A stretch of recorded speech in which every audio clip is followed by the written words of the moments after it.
Coucou et bienvenue sur ma chaîne, bienvenue également à mes nouveaux et nouvelles abonnés. Aujourd'hui, nouvelle vidéo de à la découverte de, et cette fois nous partons voir découverte et imagination. Alors, concernant sa création, je me suis, alors j'ai pas tout à fait lifté, mais bon, je me suis quand même inspirée de sa vidéo du 18 janvier 2022 et elle s'appelle Scrap, boîte à embellissement automnal adulte. J'essaierai de vous mettre dans le i en haut à droite le lien direct vers sa vidéo, sinon vous la retrouverez directement sur sa chaîne. Alors, pour ce projet, j'ai voulu, utiliser en fait, les chutes de papier parce que ça commence vraiment à s'accumuler, je sais pas chez vous, mais j'en ai un plein carton et voilà, j'avais envie un peu d'utiliser, mes chutes, tout en, créant.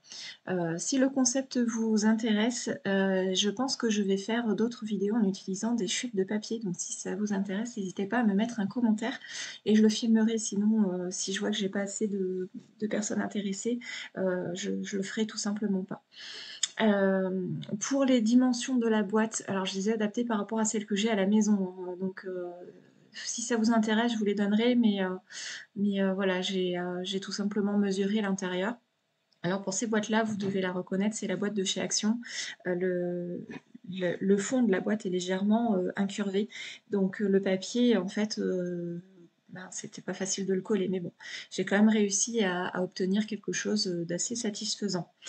Pour le papier bleu que vous me voyez faire, en fait, j'ai d'abord mesuré la hauteur de ma boîte et ensuite j'ai adapté par rapport, vous me voyez plier les choses. Alors au début, je l'avais fait avec un premier essai, un papier, au début, c'était pas censé être une chute, et puis au final, j'ai voulu faire plutôt avec du papier bleu. Tout simplement parce que j'avais pas assez de chutes des autres coloris et que j'avais pas envie d'utiliser une nouvelle feuille, justement parce que l'idée c'était d'utiliser des chutes. Donc voilà, je commençais par faire l'intérieur de ma boîte pour faire ceci. Et vous allez découvrir ce qu'il y a à l'intérieur un peu plus tard dans la vidéo. Je vous garde un peu le suspense, bien que avec la miniature que vous avez vue à la vidéo, vous devez vous en douter. Alors l'intérieur de la boîte, à ce moment-là, je ne l'ai pas encore collé. Je continue en fait d'avancer ma vidéo, mes découpes de papier pour savoir un peu comment je vais mettre.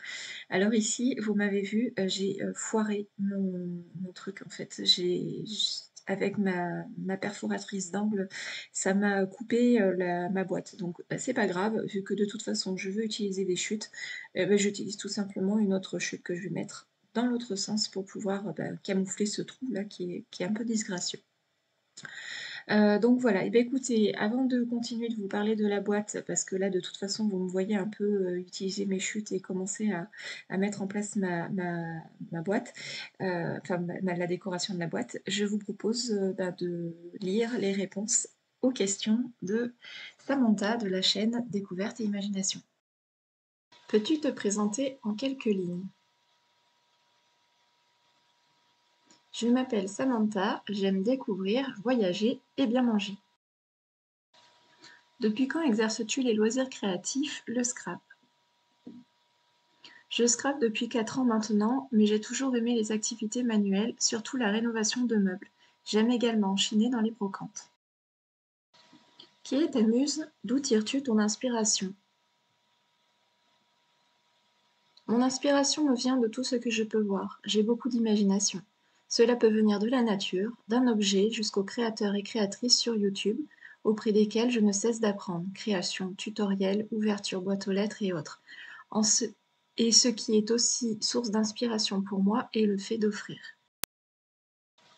Quel style ou technique préfères-tu et pourquoi? Je suis une touche-à-tout, je n'ai pas de style dominant. Cependant, une amie m'a dit que dans toutes mes créations, on retrouve une touche de nature. Je ne m'en étais pas rendu compte et j'aime bien ce qui se rapporte à la nature, effectivement. Si tu devais te définir en tant que matériel ou produit de scrap, lequel serais-tu? Je dirais les tampons en caoutchouc. Je dirais même parfois que j'ai l'impression de les collectionner. J'aime la finesse des détails et c'est une matière que l'on peut utiliser avec beaucoup de médiums, feutres, pigments, etc. D'où vient ton pseudo Découverte et Imagination? J'ai choisi ce nom car j'aime découvrir et imaginer, et le but était de partager mes découvertes en termes de petites boutiques ou créa, de présenter des revues de produits, mais je présente davantage de créations, et que les personnes trouvent de l'inspiration et que j'en trouve également à travers eux. Merci beaucoup Samantha d'avoir joué le jeu, d'avoir répondu à ces questions. Ça m'a fait vraiment plaisir que tu aies accepté.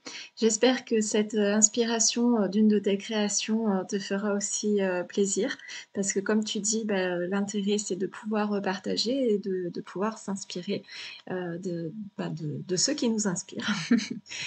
Donc voilà, je suis vraiment très contente d'avoir mis au point ce nouveau concept. Ça a l'air de vraiment vous plaire.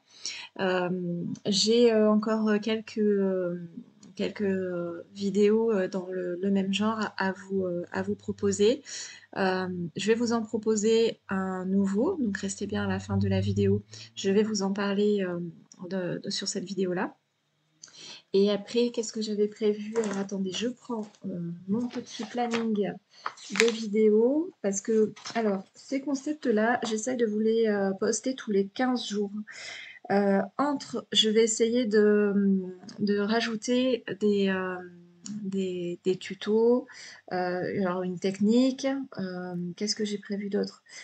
Pour l'instant, c'est bon, mais je suis en train d'y réfléchir. Donc, si comment dire, mon organisation ne flanche pas, vous devriez avoir une vidéo par semaine. Donc, j'ai commencé à publier ça tous les samedis.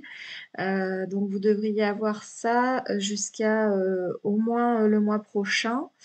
Et après, voilà, c'est juste le temps pour moi de filmer, de monter la vidéo, enfin de créer d'abord.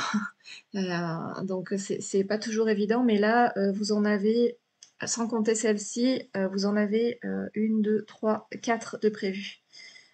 5 et 6 jusqu'à fin août. Donc il y a quand même de quoi faire. J'espère que j'aurai le temps encore une fois. C'est pas toujours gagné.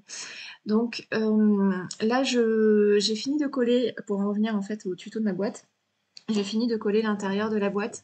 J'hésite à coller quelque chose sur l'intérieur en fait du couvercle parce qu'on voit un peu la colle. Mais bon, finalement, j'ai laissé comme ça. Donc vous me voyez plier des petits papiers. Je vous les ai pas montrés volontairement parce que ça va servir pour la suite.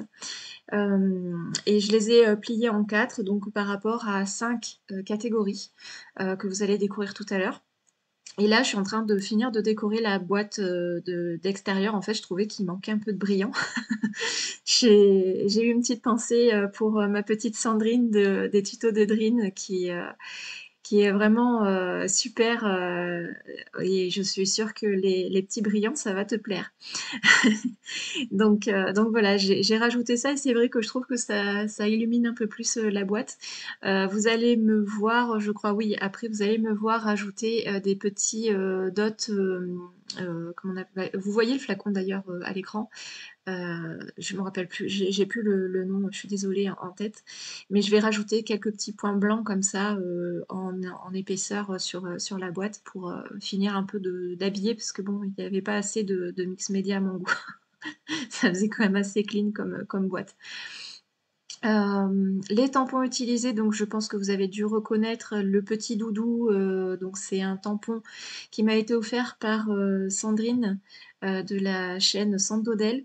Dans un de vous l'avez vu d'ailleurs dans un de mes boîtes aux lettres de cet hiver. Juste une question de style, je ne sais pas quel tampon c'est. Et le petit feuillage, je ne me rappelle plus quelle marque c'est. Mais voilà, après les papiers, c'est que des chutes, donc je pourrais pas vous en dire plus. Voilà, et ben on va passer à la suite, la petite surprise que je vous ai réservée. À tout de suite.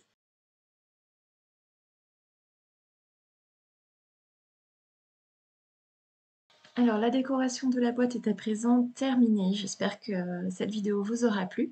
Je vous invite à rester quelques minutes de plus et de mettre en application en fait tout simplement cette boîte à défis. Ça sera une nouvelle rubrique que je vous propose d'installer sur ma chaîne.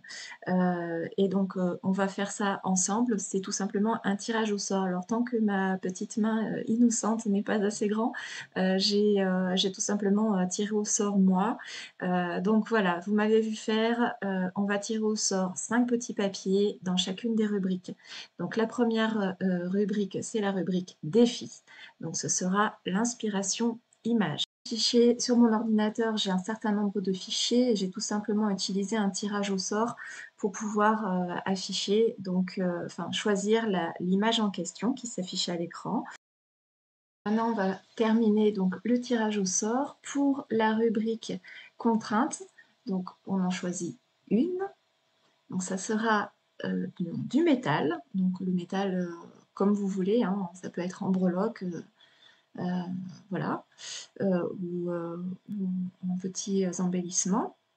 Pour la rubrique style, ce sera un style shabby.